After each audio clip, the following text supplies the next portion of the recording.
good times and bum times, I've seen them all, and my dear, I'm still here. Still asked for, sometimes. Benefit nights I appear. EP's here.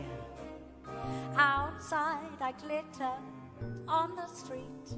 Inside they fit a booster seat. So much for rear of the year. But I'm here. Been called a bleater, been called a dwarf and a shrimp, but I'm here. First I'm EVITA, then I'm a cat with a limp, but I'm here. Gave them my Anna in cyan. Some dumb banana said I am like the king's mother. Who gives a damn? One thing's clear. I've had a lovely career, and I'm here. Some parts may be naff, though they read well on the page, and I'm here. When I play Piaf, I'm pissed every night on the stage, but I'm here. I worked with ABBA, that was nice. I got to grab a bit of rice. Some thought that chess was a mess, but that's severe. I got to belt my ballad, and I'm here. As someone whose roles happen sometimes suburban, sunset caught me unawares. Although all you saw was the top of a turban making its way down the stairs. I get my jollies singing through blood, sweat and toil, and I'm here. One day it's Follies, next I'm beside Susan Boyle, and I'm here. I just say, darn it, that's okay. This girl from Barnet made Broadway, knowing how fond I'm of Sondheim. Let's be clear. I got through all these lyrics, and I'm here. I work with Bob Cameron and Andrew Lloyd Webber. They're not easy to please. When you work with Cameron and Andrew Lloyd Webber, everything else is a breeze. So now I'm a telly, have my own radio show, and I'm here. I got the fire in my belly and I'm wound up and ready to go, and I'm here. Had I a lover, no such luck, then I discover what the... Most of my fan club are queer, and they're here. It's just my 50th year, and I'm here. Look who's here. I'm still here.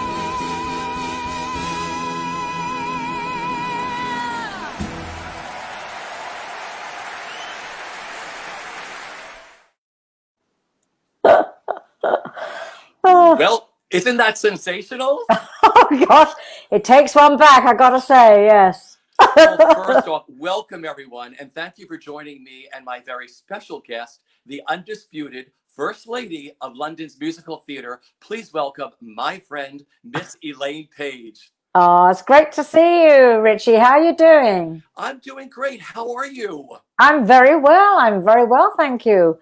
I'm here and at home in my apartment here in London, and looking out at a lovely view of the park. The weather's not so good today, so we really are all locked down. I don't see many people out there walking the dog today.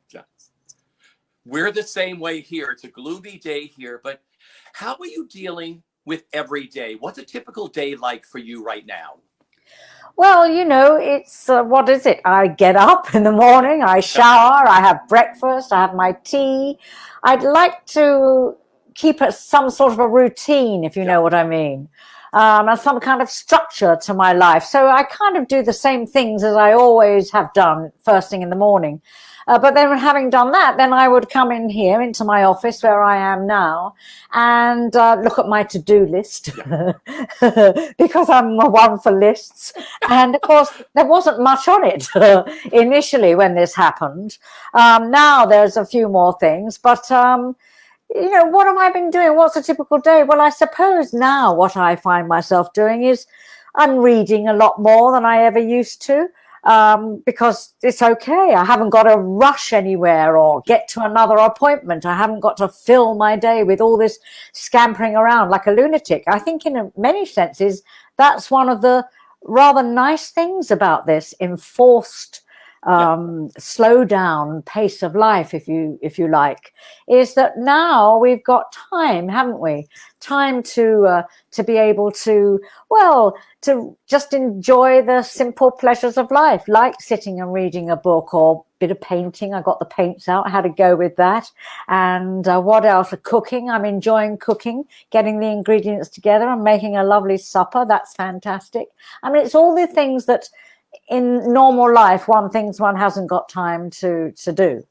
And so I have to admit, I'm really rather enjoying the fact that there are no deadlines and I haven't got to rush anywhere to another appointment. And I think perhaps when, please God, where we get back to some kind of normal life, that I hang on to this and remember that I think it's quite important to be able to just be calm and quiet and enjoy some solitude and enjoy the simple pleasures.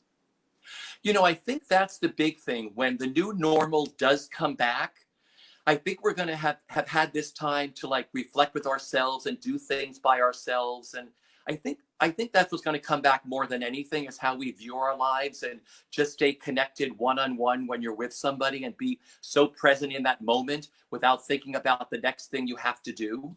Absolutely right. I agree entirely, because, you know, you can see, can't you, from this enforced lockdown that we're in, that we have had to rethink our day and rethink what we're doing with it. And of course, I'm very fortunate because I live in a nice apartment and I've got a fabulous view and I've got the park. I can go for a walk. And that, for example, you know, I mean, we're very lucky in London because we do have many beautiful parks. Yeah. So if you don't have any outdoor space, a garden or a terrace or something, you can at least get out to the park and have a walk around. I think that's probably the hardest thing. I can't begin to imagine what it would be like not to be able to get out at all. Yeah. But I have been, you know, I've been self-isolating now for what? This is my 7th week. Yeah. So I'm kind of getting used to it. Yeah. You know, Broadway shut down here on March 12th, and I think the West End shut down a few days later. I think it was the 16th. That's right. Where were you and how did you find out? Well, it was sort of early March. I remember having I was throwing a luncheon party at Queen's Tennis Club, my tennis club, and for a bunch of pals. And we were all laughing and joking because it already had kind of, we knew something was coming, but I don't think we quite anticipated quite what. And we were all laughing and joking because we were sort of giving each other the elbow. That was the way to greet each other at the time. And I can remember saying to somebody, oh, you know, this is the only time in my life when I haven't minded getting the elbow. And, we all laughed and thought it was terribly jolly. Anyway, we had a fantastic lunch. And as I say, it was an early-ish in March. And then, as you say, then things started to get a little more gloomy. And then, of course, when Broadway shut down, I think, well, then that's the end, isn't it? I mean, for Broadway to close like that, nothing. That was a big shock. And I think all of us here in London really did think, uh-oh, this is it. This is serious. Because I don't know, it's never happened before, has it? Ever? Just like I said, just after 9/11 for a day or two, that was it. Nothing like this has ever happened. So I think that's when we realized it was serious. Yeah. And of course, as you say, then just a matter of days later, we did the same.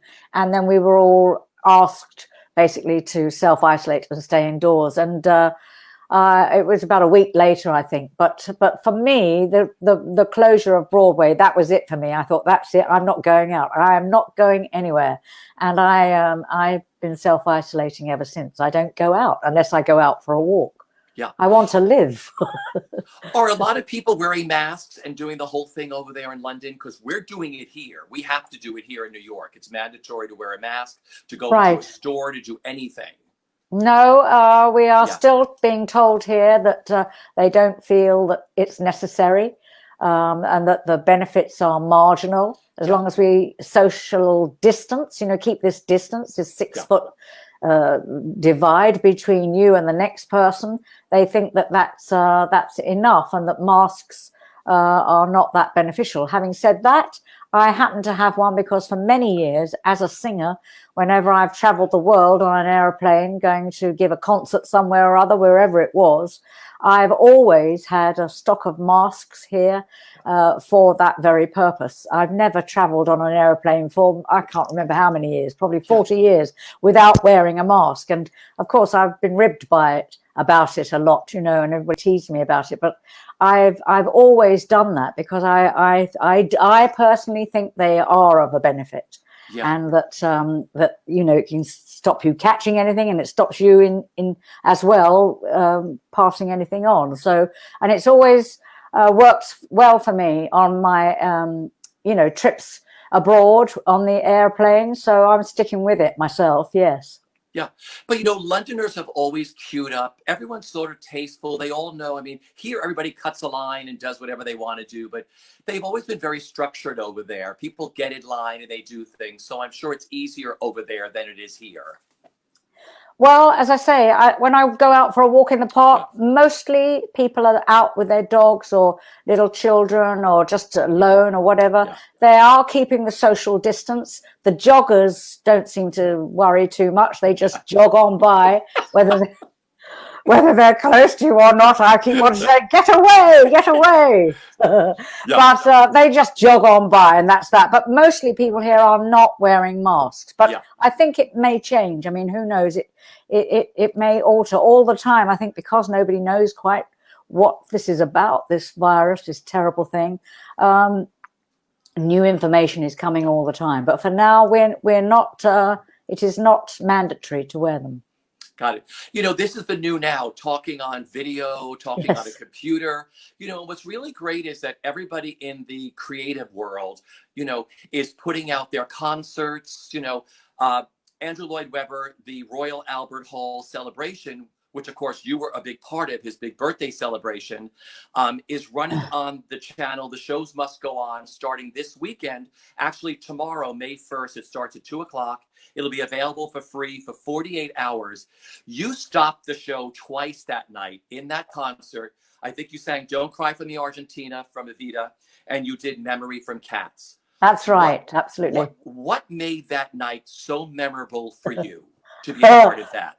Well, it's probably, you know, it's a really weird story, but it was a very special night because Andrew garnered together an amazing cast of characters to sing all the songs from his various shows. And for me, though, what made that night absolutely extraordinary was the fact that I'd asked Anthony Price, who was a famous dress designer here, if he would design and make this dress and coat that I'd had an idea to wear. Andrew wanted us all to wear either black or white or both, but no colors, just black and white. So I had this idea that I wanted to wear a sort of waif-like Cinderella type black jersey dress for Memory.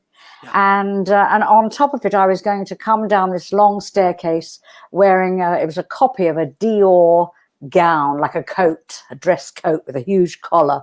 And I thought it was rather dramatic and would work well for Don't Cry for Me, Argentina. So he turns up at my house with a lot of chicken wire and covers me in all this chicken wire to make a mannequin, I suppose, of chicken wire of me.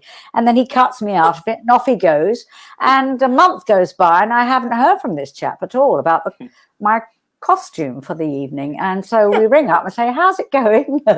Anyway, cut to the chase. It's the night of the performance. And the afternoon we were going to do a dress run, and I didn't have my costume still. It hadn't arrived. And obviously this is really cutting it fine by now, and I'm very worried. Anyhow, I do the dress run in my jeans and T-shirt. Come the show, I'm standing there. I have a lovely makeup on. My hair is all coiffed beautifully. I'm dripping from head to toe in diamonds loaned by, I don't know, £500,000 worth of diamonds from Asprey or somewhere. And I'm staring at myself in the mirror in my underwear. And I'm thinking, what am I going to do? This is a disaster. And we didn't have a backup because he kept saying it was going to arrive. Anyway, I then hear Antonio Banderas on stage singing the opening bars to Oh What a Circus. And of course, Don't Cry For Me Argentina comes out of the back of that song.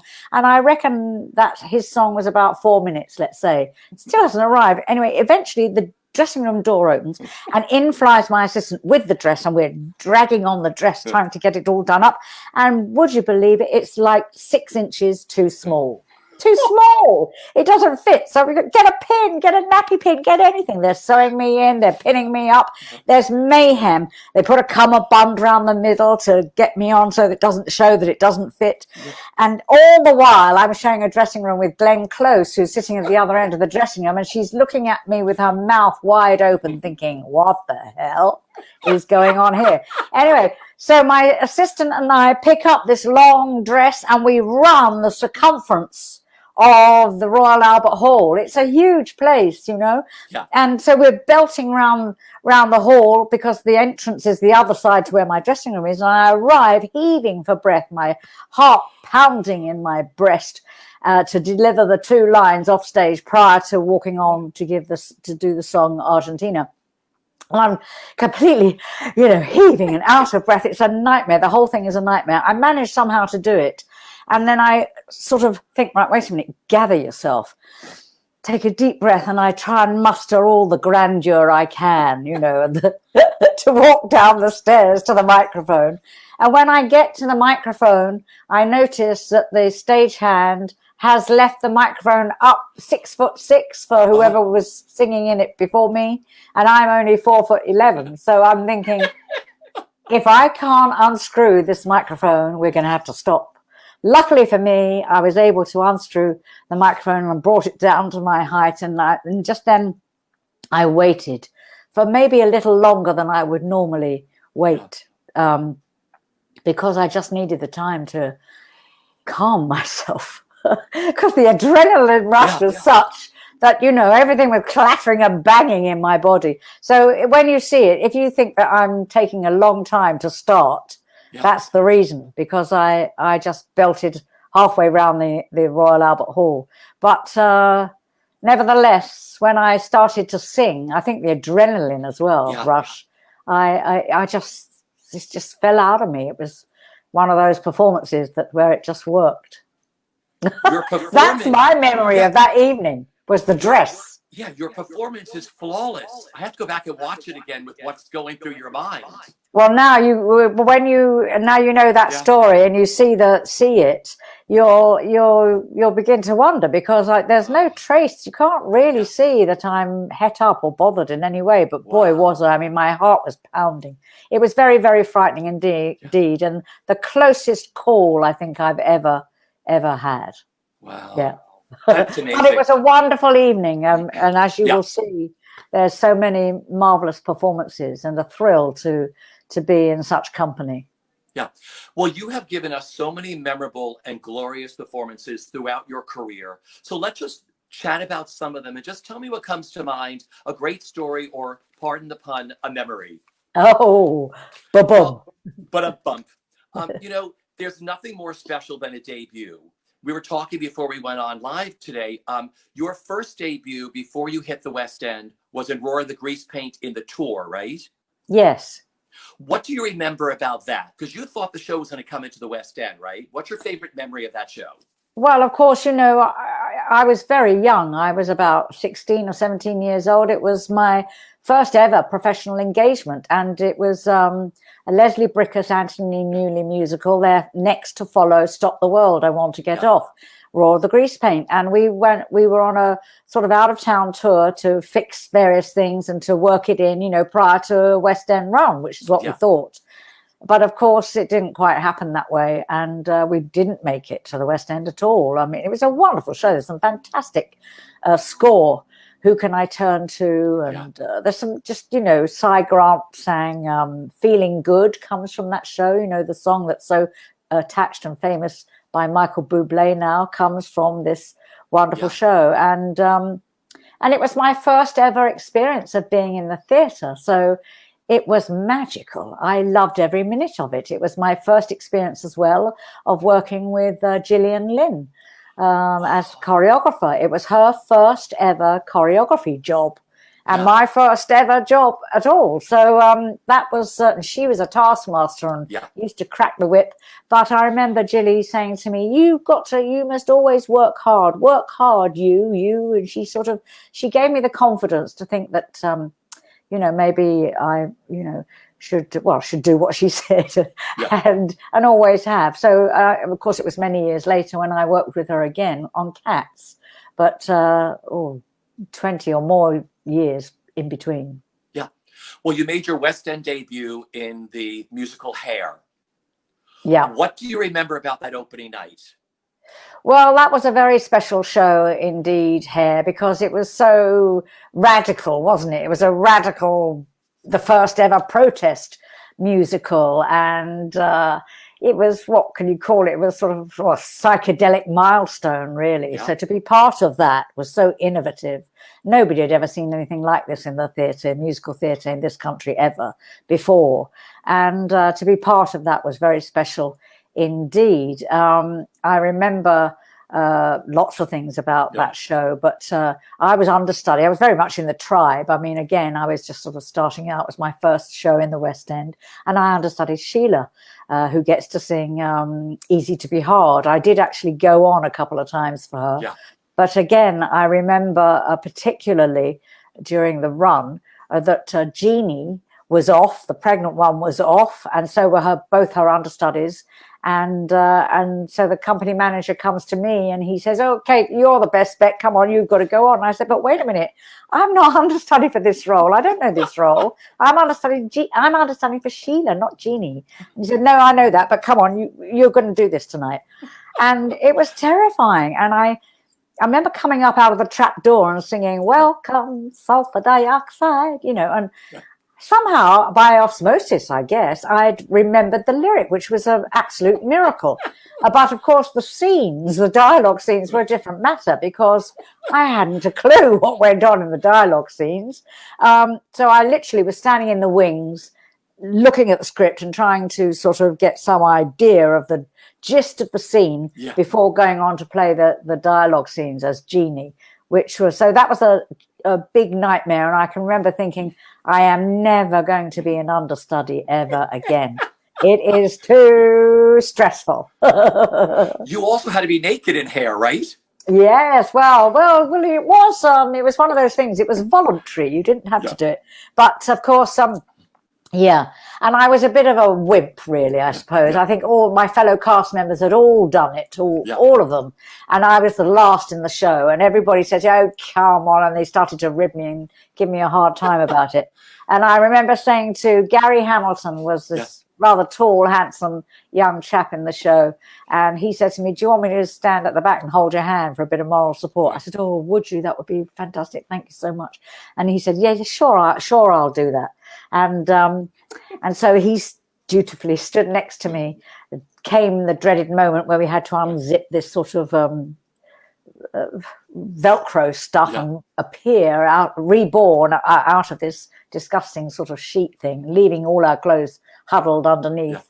And so the moment comes and I stand up thinking, "Oh my gosh," and I put my hand out to grab hold of his hand. Only he was 6 foot something, and it wasn't his hand I was holding, if you get my drift. Oh yes, that's hilarious. So that one I remember. I have to talk about creating the role of Eva Perón in EVITA. This was one of the most sought after roles. How intense was the audition process, And what was it like living in the world of Evita and singing that score? Well, of course, you're right. Everybody was after this role. It was coveted worldwide, and they searched worldwide as well. And I remember the first time they were auditioning for the role, I had flu and I couldn't go to the auditions. And I thought, oh, well, that's that. And then in the spring of the next year, 1978, Hal Prince and beloved Hal came over with everyone, and they started to audition again. And this time I went along, and I don't know how many auditions I gave. I must have done at least 8, maybe 10 or more. It seemed to go on and on. It was a bit like running a marathon, really. I never seemed to get to the finish line. And of course, every time I went, the intensity seemed to grow somewhat. I always wore the same clothes every time I went. I always pinned my hair back in a sort of 40s look.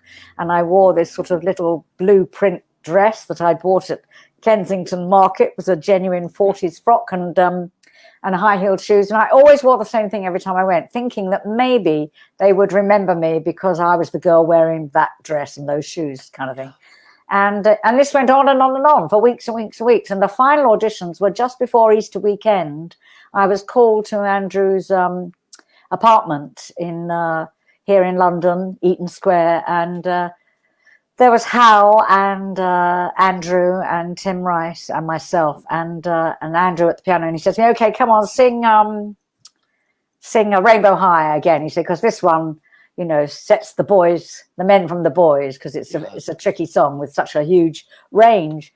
And so I sang that yet again, and Argentina yet again. The first time I went for the audition, I didn't know Argentina and didn't sing it. And I think that did draw attention to me, because I was probably the only person at the auditions that didn't sing Argentina. So this went on and on and on. And then finally it got down to the 3 of us. And the final audition was at the Palace Theatre in the West End. And we each went out and came back, went out and came back, went out and came back. And it was pretty, you know, intense, because you had to sing the songs again, do a dance routine, I don't know, make a speech or something. Anyway, but eventually I heard that I got the part just after Easter. It was the Easter weekend was just like a nightmare, because everything stopped and I didn't hear anything. But eventually, as you know, the rest is history. I got the job, and nobody could have been happier than me. I have to say thank you, Eva Perón, for being 5'2", because it was the first time in my life that my height didn't go against me. It was actually a gift in this respect. How challenging was she to play? Oh, it was huge. It was a huge role. I mean, I was, you know, pretty young. I was only about 29 years old. So I had lots of bags of energy and stamina, which is what you need to play that kind of role. And but in many respects, it's of operatic proportions, really. I mean, some of those songs, the keys and the distance from A to B is huge. And a lot of costume changes, all these things that sort of when you're sitting in the audience, you barely notice, really. But it's all added extra things you've got to do off stage as well as being on stage. And of course, that character is on a lot of the time, obviously, because it's about her. But I remember very clearly Hal Prince talking to me about singing the song Argentina. And he used to say to me, don't forget, when you're looking down on the audience, they are the shirtless ones. They are the people that you're trying to implore to listen to you. And he said, and don't forget that it's not just a hit song. It's not just a beautiful melody. It's a major political speech that you're really giving. And he said, and when you start, I want you to lock eyes with various people in the front few rows of the audience. And I have to say, I don't know how many times I must have sung that song now over the years, since 1978. Thousands, I should suspect. But every time, that's what I think of. I think of that direction that he gave me. And he's with me every time I sing it. I never, ever sing that song without thinking about that direction. It's extraordinary. You loved working with Hal Prince, didn't you? I did, because again, a master of his art. Yeah.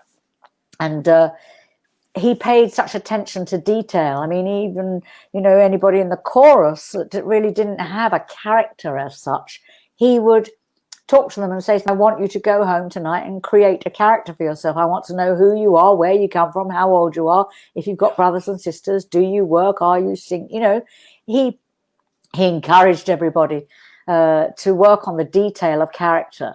And that's why he was so wonderful to work with. Yeah.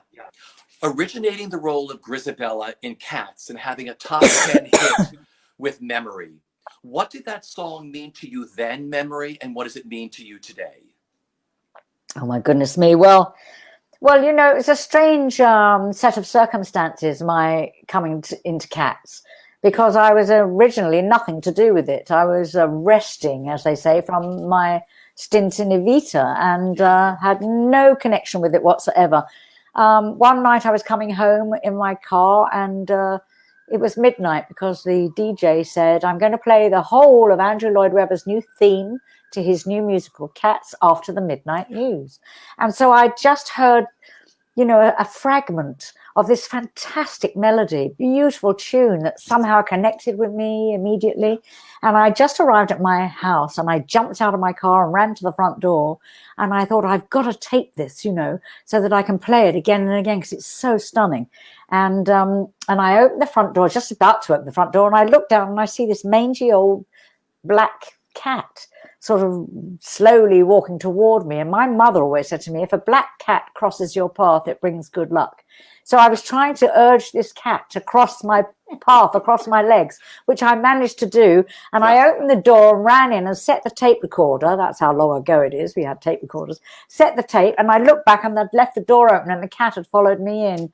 And it was so pathetic and thin and, you know, forlorn. Yeah. So I gave it a saucer of milk, and needless to say, it stayed the night. Well, that night I went to bed with this tape, you know, in my Sony Walkman. And I sort of convinced myself that I was going to ring Andrew the next day and say, look, I know I'm nothing to do with Cats, but you've got to let me record this song. I've got to sing this song. I didn't have to make the phone call because the next day my phone rang and I went down the stairs to answer the phone. And it was Cameron McIntosh on the phone telling me that they'd had they were in trouble because Judi Dench had injured herself and was not going to be able to play the role. And would I come down and talk to them about possibly taking over the role of Grisabella in Cats? And I said to him, he said to me, but it's not a big part. It's not like EVITA. It's not the leading role. You only have one song. And I said to him, it wouldn't be called Memory by any chance, would it? And he said, yes, that's it. He said, that's the only song you've got to sing. And I thought, wow. And I looked at the old cat snoozing on my bed and thinking, this is spooky. Yeah. And the rest is history. I took over the role, and as you say, got a top 10 number with that song, and now it feels like it's like an old pair of slippers. That's how it feels to me now. And every time I sing it, I've done it with different arrangements. I've tried different things with it. It's just I've lived with it for so long, since 1981 to now, and I still sing it every time I do it. Everybody wants to hear me sing it. Sure. And it just feels like an old pair of slippers that I put on, and I know my way around that song. And also, I think the older I've gotten, the more relevant it seems somehow. I think to be a certain age, that song is relevant and makes sense. Much more so now than perhaps when I was younger. Beautiful. I want to talk about the ABBA and Tim Rice musical Chess. Became a big highlight for you because you released, I think it's the most successful or one of the most successful female duo singles ever released, which is I Know Him So Well with Barbara Dixon, right? That's right. Yes, indeed. I think it's still in the Guinness Book of Records as being the longest, female duo ever. And it was interesting, really, because Barbara and I didn't know each other at the time. Yeah. When we recorded it. In fact, I don't think even we were in the same country. She was here in the UK and I was in Stockholm, because, I mean, Chess is really something to me because it was written with me in mind. Tim Rice wanted to write a musical for me.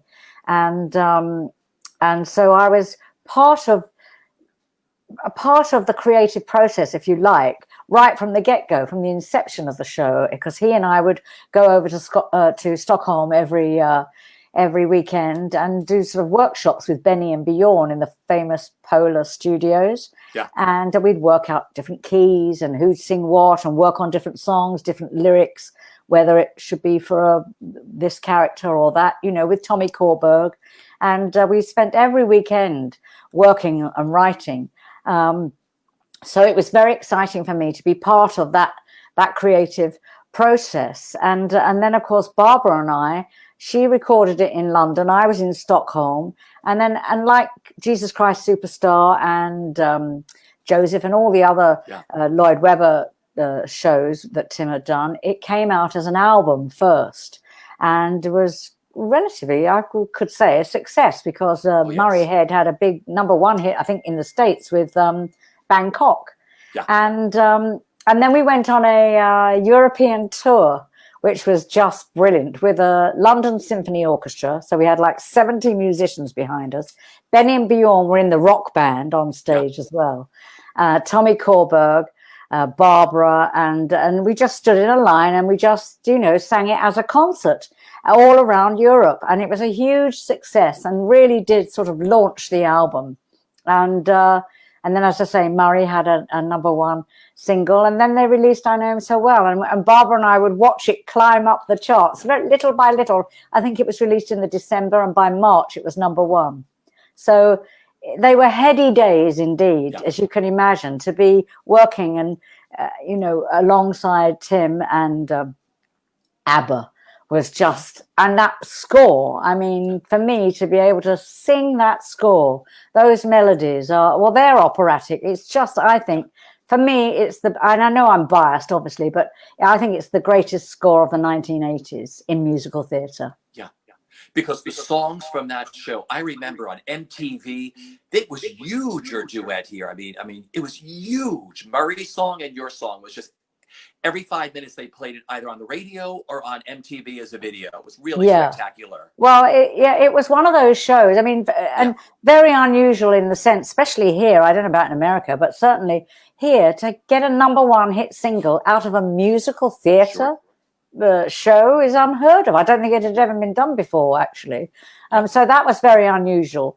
And but I think of all places, I mean, Murray did get a #1 with Bangkok, but we didn't in America. We did everywhere in Europe, everywhere, a lot of the world, but not the US. So boo. Well, it grows up there, but maybe it stopped. But you know, it's no, it did well, but but they were heady days. It's a wonderful score, wonderful. It's a great musical that people revisit every now and then. It's one of those musicals for a new generation of theater goers who fall in love with chess all over again. Well, it's, you know what, it became a kind of a cult musical in the end, didn't it? Because I think the book was always a problem. Yeah. It didn't work in America at all, the show. I think it ran for just a handful of performances. But I think the book was always a bit cerebral and confusing, and I think that's what stopped it being mega, because the score definitely is one of the best. Yeah. You know, you became a producer on the West End when you starred as Reno Sweeney in Anything Goes, which I came over to see. I came over a lot to see you in shows. Thank you.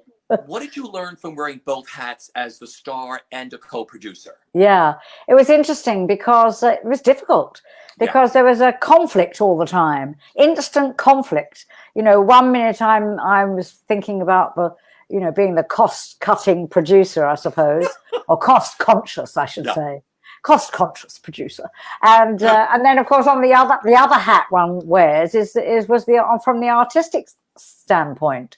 And so I was forever having kind of, it was just I drove myself crazy with it. But what a wonderful show. I mean, I had never really done little comedy, musical theatre comedy. And having seen it at the Lincoln Center, I believe I saw it there with Howard McGillan and Patti LuPone were playing the leading roles. And I can remember thinking, well, if I'm ever to play this part, the only way I'm going to do it is to produce it, which is why I co-produced it along with Robert Fox and Tim Rice. Yeah. But one of the happiest shows ever. I worked with the wonderful Bernard Cribbins, and Howard McGillan indeed came over. All the creatives came over, Howard, but none of the rest of the cast. It was all British company. And Jerry Zaks, the director, was just fantastic and a wonderful man to work with. And it was just the best because we had the Cole Porter wonderful music. We had the Queen Mother came to see us for her 89th birthday. It was 1989. I remember that because her birthday was the same as the year. And she came to see the show. She was a great Cole Porter fan and came to see the show. And it was like on a Saturday night or something, they asked us to go to the Royal Box to be presented to her.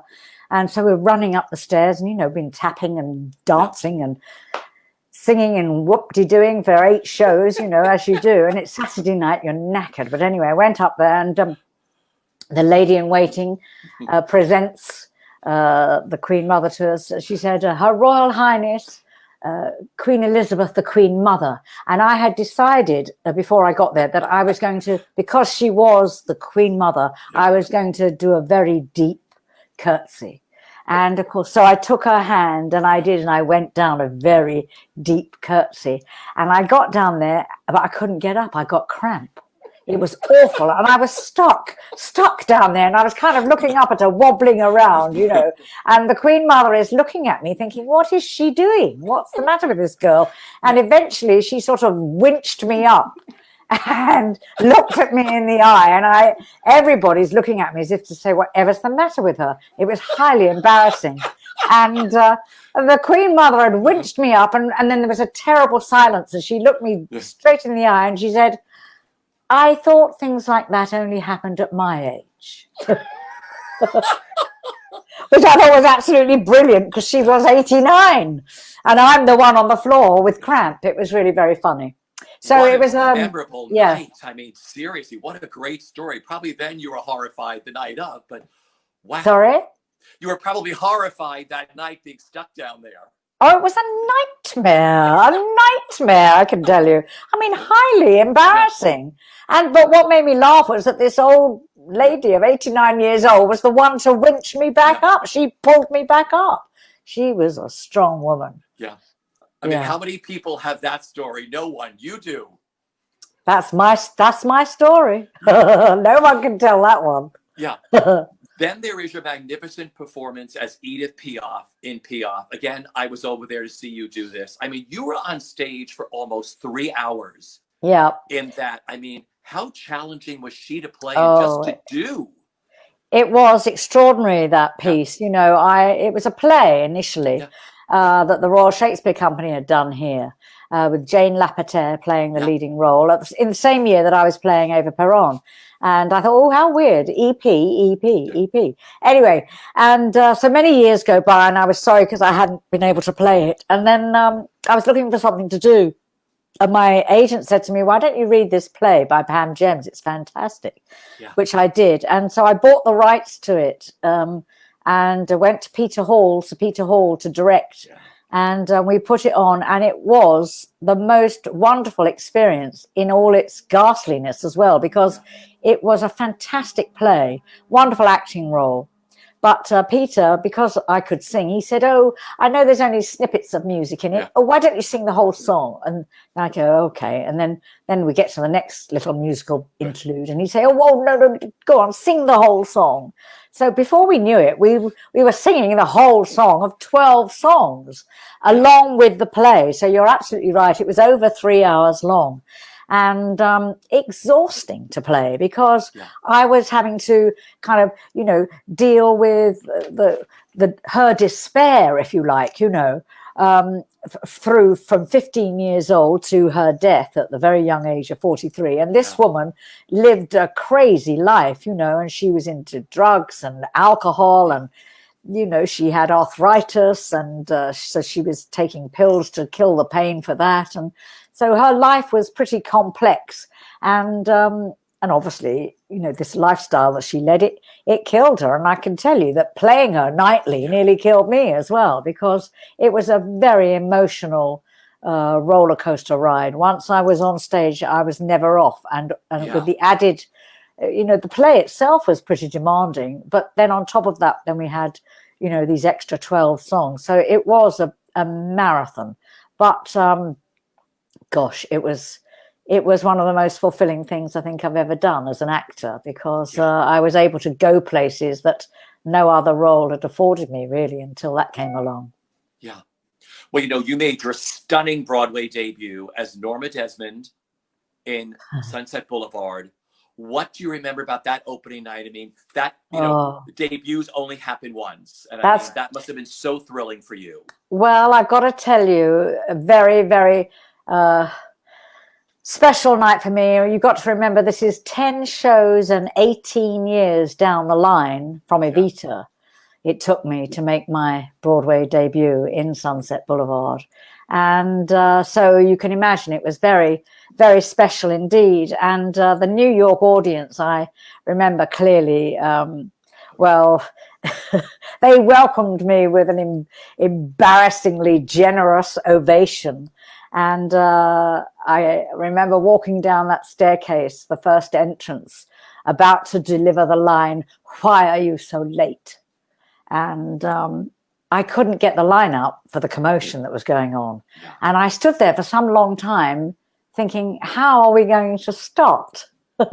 And so I decided that I would just take an intake of breath. And as I did that, it was like silence, and off we went. And it was just magic for me, that show and that role. It was not dissimilar, that opening night, my memory of it, than of EVITA all those years before, because the reaction was the same. And I think the fact that, when I said, "Why are you so late?" it had an extra special resonance, because it had taken me all those years to get there, not just for me, but also for the audience, because a lot of the American audience had gotten to know me through albums and things, chess and all of that, but they'd never seen me live. So it was a pretty special evening. I flew all my family over. I flew my parents over on Concorde, all my family, my sister, my nieces, my aunts and uncles. Everybody came over. It was a joyous, joyous time.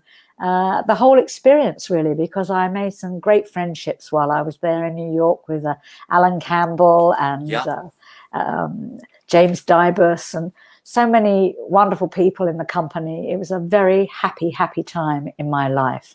And again, another wonderful role of a driven woman, independent and fierce in some respect, and yet that great vulnerability about her. So and again, a great score. I mean, what a score, all those wonderful songs, As If I Never Said Goodbye, With One Look. I mean, heartbreaking, wonderful, wonderful score. I think it's probably one of my favorite Andrew Lloyd Webber shows altogether. Yeah. You remain one of my favorite Mrs. Annas in The King and I. Really? Yeah. Oh, yes. How surprising. You originally turned that role down, didn't you? Well, no. Well, it was one of those funny things that I kind of thought it wasn't necessarily a natural cut for me, if you see what I mean. I had been very much involved in the modern musical renaissance that had been going on here in England. And of course, Rodgers and Hammerstein is musically a very different ball game altogether. It's much more lyrical, and one would have to, employ a completely different approach vocally to be able to do the score justice. Of course, it goes without saying it's a fantastic show and a wonderful role and score and everything else about it. I absolutely love the show. But I was not sure if I was really suited to it, to be honest. And then Lou Diamond Phillips said he was going to play the king. And so I thought, well, wait a minute. And the great Barbara Cook always said to me, it's very important who plays the king, because obviously the balance of the weight of the balance in the show is toward the king. And so she said it's imperative you have a very strong and wonderful king. And when I heard he was going to do it, I said, okay, I'll sign, which I did. And then just prior to opening, prior to rehearsals, he had to withdraw for personal reasons. And so that threw everything out of alignment. All the dates changed. It was recast.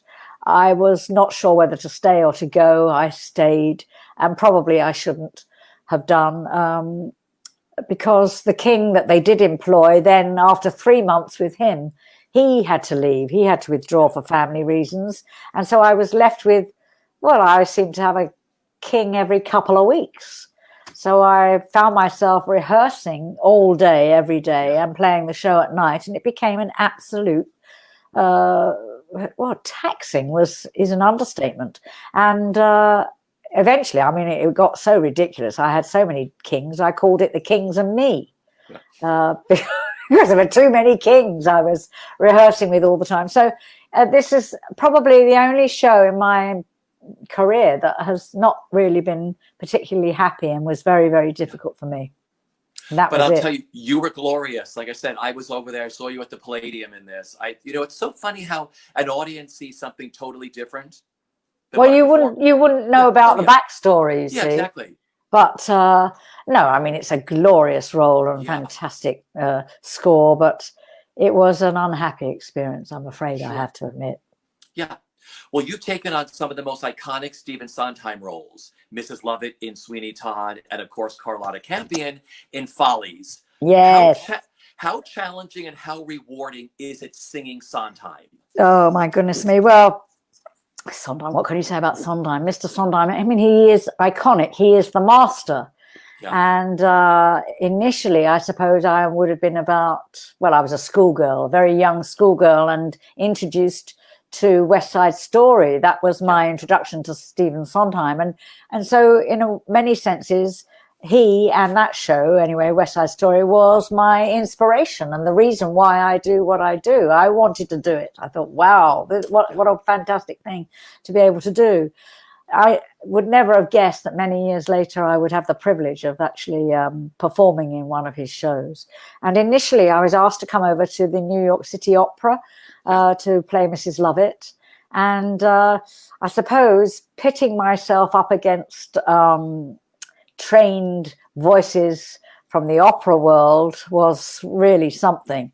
It was a bit of a challenge, to be honest, but it gave me the opportunity to try and work on my soprano voice, if you like, and approach my singing from a different way. And of course, the role, well, I mean, she's glorious, isn't she? She's sort of chirpy, chappy, funny, pleasing, charming, all of that. But underneath, there's this steely dark side to her with no scruples whatsoever, and somebody that will suggest cutting up and killing people and baking pies. I mean, so there's a wonderful dichotomy in the characterization. And I think, though, musically speaking, because I was coming to work with the opera company, I had to learn the score entirely before getting there. And thank goodness, because when I did get there and started using props for the pie thing, the opening number, oh my goodness me, it was a nightmare. I think it's possibly the most difficult score I've ever sung, ever. Because the rhythms, the rhythmical patterns change all the time and are unexpected. His lyric writing, as we all know, is bar none. It is superb, but he never repeats anything. We all know that too. So there's always a lot of lyrics to have to contend with. And it was very, very fulfilling indeed to be part of this opera company, but scary to death as well, because there was so much at stake, lyrically and remembering it all and having to climb those stairs. Oh my goodness, because we did it on the original set. It was we did the original production. Yes, it was quite wonderful. Mark Delavan, he was a great big bear of a man and 6 foot, and, his voice was as big as the size of the man. And it deafened me. I mean, I could not believe the sound quality that opera singers can make naturally without any amplification is really something else. I mean, it hurt. And I'm down here, so his voice would have been going over my head. Nevertheless, the sound surrounds you, and it was deafening. And yes, and the wonderful Keith Jameson, of course, played the boy, and Artie Masella directed us, and then Hal came in again towards the end to give us some notes and things. It was a wonderful run, and but yeah, poor, difficult, but wonderfully fulfilling. And then, of course, Follies much later in Washington DC, and then we came to New York. And then, of course, I was able to actually work with Stephen Sondheim on the song, because there were a lot of American references in that song, which didn't make any sense to me at all. I didn't quite know, what it was all about, Alfie. And so he kindly and patiently sort of, sat me down and explained things. And that's what I love about him as well as a man, is that he's very patient and loves detail, and pulls everything apart, breaks everything down. And, and he tackles such big subjects, doesn't he? I mean, it's just, 6 decades. His contribution to musical theatre is just, well, how do you say it? It's just enormous. And a great thrill to be able to play these fantastic roles. I've been very, very lucky. Oh, yeah. But I do remember one night in Follies, I've just got to tell you this quick, because this is hilarious. Well, it wasn't at the time, I can tell you, but, as I've said before, he writes, mountains of lyrics, nothing repeats. And I had a bit trouble with I'm Still Here, to be honest, because it goes on forever, and every verse is different. And a lot of these references were, unusual to me. Until I'd done the research. And but even then that didn't help, and I sometimes would get it muddled up, and even on occasion forget entirely. And one night that terrible feeling when you've dried and you can't think what's coming next, and so you open your mouth and you hope that something will come out. And I managed to sort of make up 3 lines back to back, and they sort of rhymed. And I was so amazed and proud of myself for having covered up this terrible dry, and got to the end of the song and took the applause and left. And as I walked off into the darkness of the wings, I see a shadow of someone walking towards me, and it was Stephen. And he looks me in the eye and he says to me, "Elaine, well done." He said, "And it kind of rhymed. Very good." He said, could I just ask you that perhaps one time when I'm in, you might sing the lyric that I wrote?" Oh, I felt terrible. How embarrassing. It would be the night that the composer was in, wouldn't it? Of course it would. But that is like the Queen story. That's like bowing in front of the Queen Mother.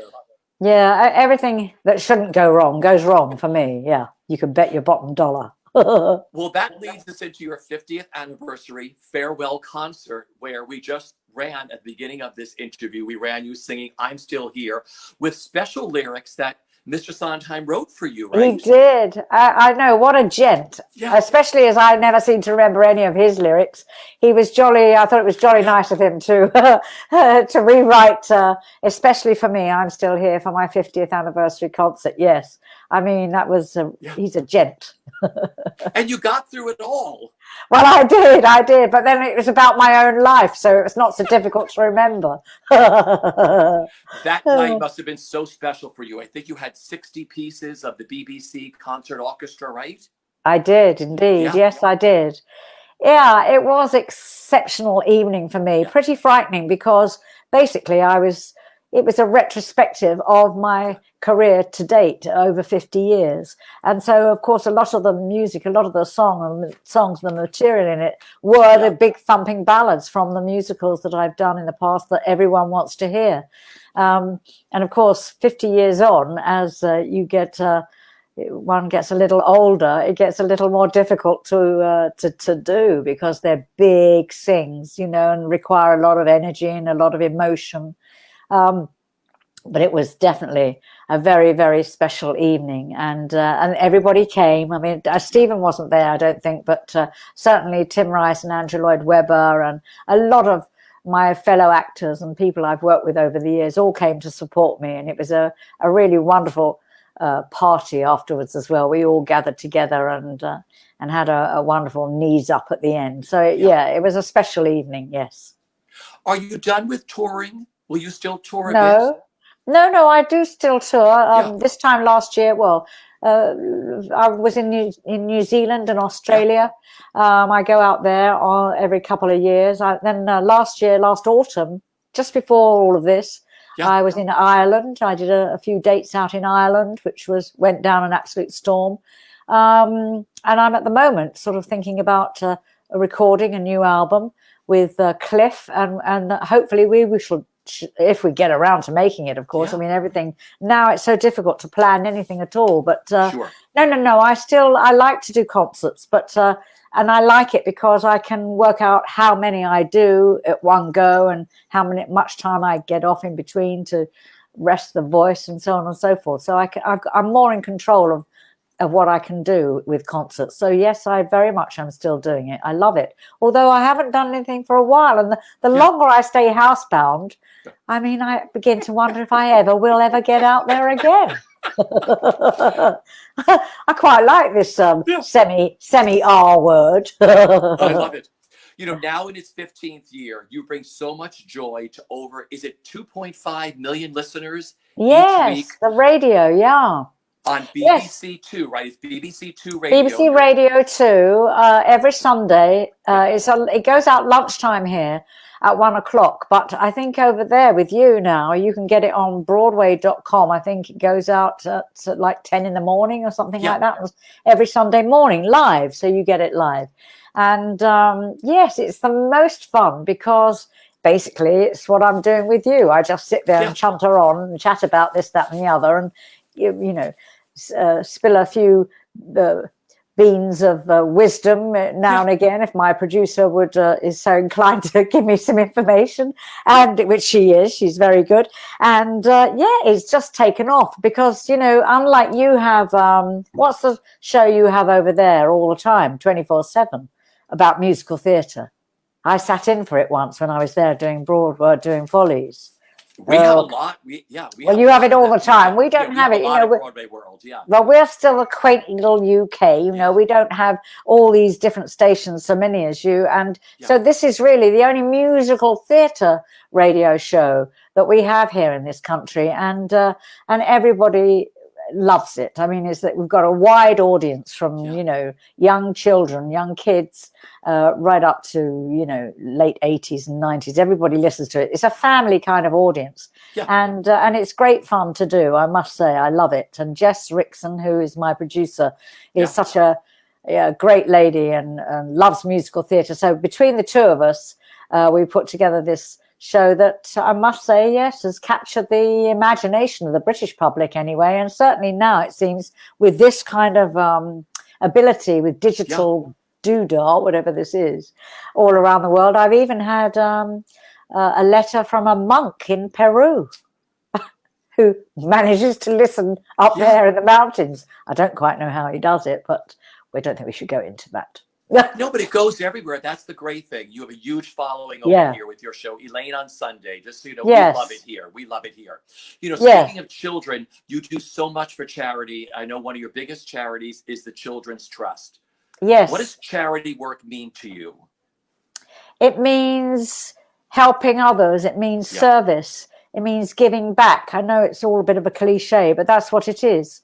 And, you know, I've been so blessed in my life on every level, really. And so the least I can do is to, you know, I like to be able to, as I say, give back and help out where I can. And the Children's Trust is something that I've been involved in, oh my goodness me, I should say over 40 years now. I initially, during EVITA in 1978-9, they asked me if I would present a sunshine coach. We have these coaches here that the children can go out to the seaside or go to the country or go to the zoo in. And they wanted me to present one of these to the Children's Trust.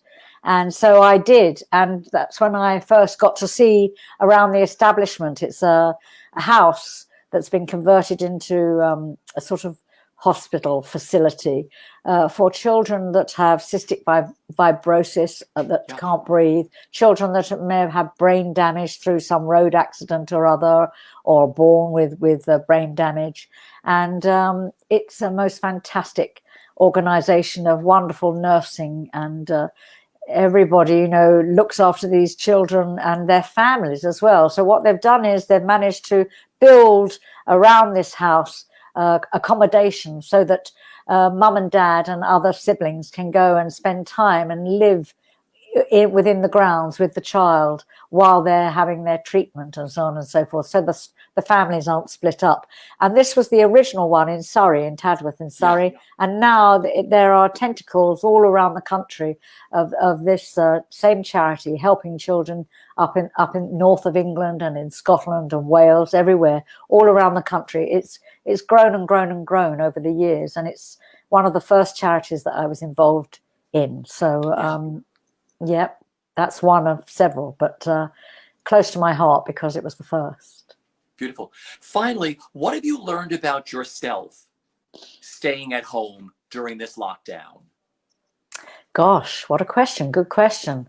Do you know, I think I've learned that perhaps I quite like my own company, that I don't need lots of places to go and people to see. You know, I think I've learned that I've learned how to be quiet and calm and take time. I think that's the thing. And to live in the present. I think I've always known that, really, because that was part of the ethos of Hair, which was to live very much in the present moment, to not look to the forward too much and not dwell on the past. And so I think I've reconnected with that edict, if you like. I've reconnected with that.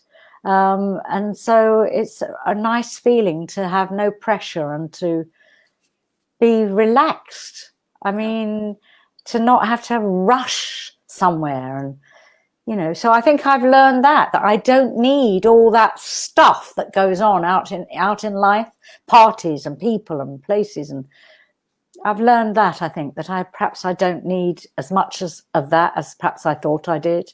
Though obviously it's lovely to see one's friends and so on and so forth. But I think that's what I've learned. I'm twittering on now. No, I love that. But I think we've all done the same thing, being comfortable with ourselves in a lockdown and doing things with ourselves and not having to fill it with other people around us because they're not there. That's it. And, you know, and I'm okay with it. And I kind of thought to myself the other day, well, perhaps I would be all right on a desert island. You know, we have this radio show here called Desert Island Discs. And except though I'd had to build a place to live and stuff like that. But actually, just little things like that. But I mean, actually being alone, as Stephen Sondheim says, no one is alone. And even just with yourself, you're not really alone. Especially today, we have all of this, don't we? Have digital communication. We can pick up the phone, we can talk to anybody in America or anywhere in the world on WhatsApp and stuff. So it's not as if we're completely cut off. I mean, it's just it's difficult, I'm sure, for a lot of people.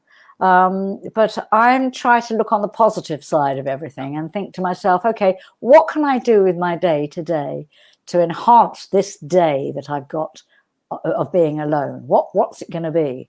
And I think there's that's quite a fun idea anyway, as well, to kind of think, right, okay, today, what am I going to do today? I am going to tell you one thing that I shouldn't admit to, but I will anyway. You know, very early on, I learned how to self-tape on the computer. And so I had this idea of, you know, mopping my bathroom tiles, and I put on my sparkly jacket and got made up and was humming away and singing, "Don't cry for me, I'm the cleaner." And I tweeted it, and everybody looked at this thing, and it took off. And I thought it was terribly funny. Anyway, so I was thinking about that the other day, and I'm looking at my hall rug, and I'm thinking it could do with a bit of a clean that. So I ordered myself a Vax carpet cleaner. It arrived in a big box. I had to erect this thing, assemble it. I thought, I'm never going to do this. Never. I'm not patient. I thought, I'm never going to read this book and make this work. It's never going to work. I did it. So I was like proud of myself for that. Then I put the solution and the water and all the thing in it. Thought, is it going to work? Ooh, yes, it worked. Did it? Don't cry for me, I'm the cleaner. Really? For real? I've become the cleaner for real. See Actually, I've just you see, there's another thing I've discovered. I quite like cleaning. It's very fulfilling. When it's all lovely and clean at the end, it's very nice. You feel a sense of fulfillment. I love it. EP, I'm the cleaner. I love that. That's your new show. Yeah, that's me. I really am. Don't cry for me. I've become the cleaner. Yeah. I love it. I also want to thank our audience. We have people tuning in from all over the world today. They were so thrilled that you were going to be sitting with me today. So I just want to thank our audience that if you ever want to donate anything to the arts, you know, there's the Actors Fund in New York, but there's also BroadwayCares.org, because this is the 6-week window that Broadway Cares normally, when their theaters are open, they have the Red Bucket Follies where they collect and raise money for Broadway Cares, and they normally raise over $6 million, which they give back to the arts community. And since they haven't been able to do that, they have the COVID-19 Emergency Assistance Fund online. Broadway Cares has already raised over $2 million, which they have donated to the Actors Fund. So if anyone out there wants to donate, it's such a wonderful world. You know, the wonderful world of creative people, the artists always give back. They're the first ones to always give back. But Elaine, I want to thank you from the bottom of my heart for doing this and sitting with me today. Thank you, Richie. It's lovely to see you. Thank you for having me on your show and having this lovely chat and reminiscing about my life. Oh my gosh, I feel ancient. What a fabulous career you've had, but you've always gone for something outside of the box. Every story you've told me about, every show, you've always pushed yourself a little further, whatever it is. Like you said, starting with Hair, going into Evita, going into Cats, going into your concert on stage when your dress isn't ready. I mean, taking on The King and I, wearing a producer's hat for Anything Goes. Everything you've done, you've always pushed yourself to do something you haven't done before, and that's a big deal. Well, I was once given a wonderful piece of advice, which was always surprise one's audience. So I think that's the key, really, is to keep reinventing yourself or trying to do something different. And also, I mean, it's the variety is the spice of life, isn't it? It keeps one's own artistic merits up to speed, perhaps. Well, that's how I think of it anyway. Yeah. Well, as soon as we can see each other in the flesh, the next time you come to New York, dinner is on me, wherever you want to go, so we can just catch up in person. Perfect. Do you think the Tony Awards will happen this year? You know, no one really seems to know what's happening with that yet. The interesting thing is the Outer Critics Circle Awards, which are really great. They're just honoring this year. They're going to put 5 or 6 nominees. They're not actually nominees. They're just honorees. They're just honoring the very best this season. So I give a big shout out to them, what they're doing.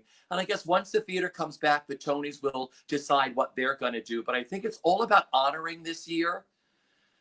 Yeah. You know, well, as you say, we can't, at the moment, nobody worldwide can plan anything, really. Yeah. So, I mean, the key is just to stay alive, you know, stay in. We're told to stay in, stay safe, stay indoors, and keep washing your hands. That's the thing. Just stay well. That's all we can do. And for my audience, I'll be live again tomorrow at 11 a.m. with Jeremy Jordan and his wonderful wife, Ashley Spencer. And like I said, tune in to Elaine on Sunday. You can listen to your radio show any day of the week here in the States. Yep, that's true. You can anytime at all. You just click on the old button on your computer, Broadway.com, and you can hear it for a whole week from Sunday to Sunday. Beautiful. Well, we're going to close this out with a beautiful video of you with one look from Sunset Boulevard from your wonderful 50th anniversary farewell tour. Elaine, I adore you, my love, and I'll see you soon in the flesh. Everybody stay safe, and like she said, wash your hands. Yes. Stay safe. Bye-bye.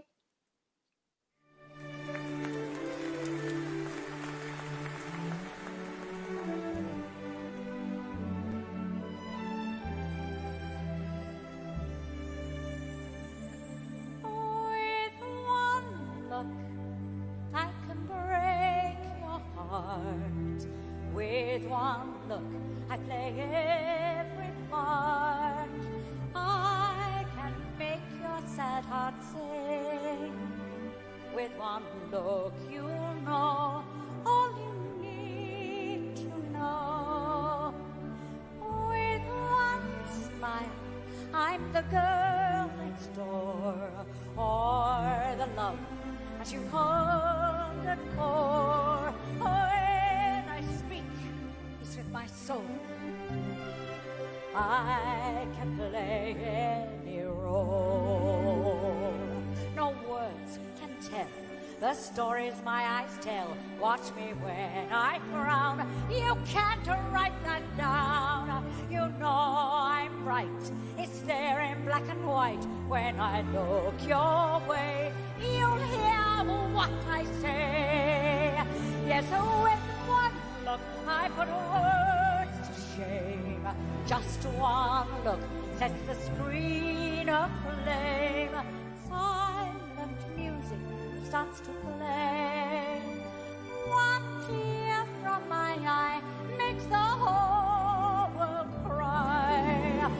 With one look they'll forget the past. They'll rejoice, I've returned at last to my people in the dark.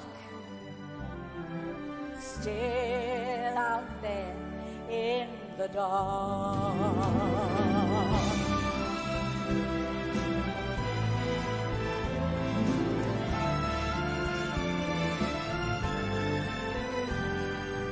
Silent music starts to play. With one look you'll know all you need to know.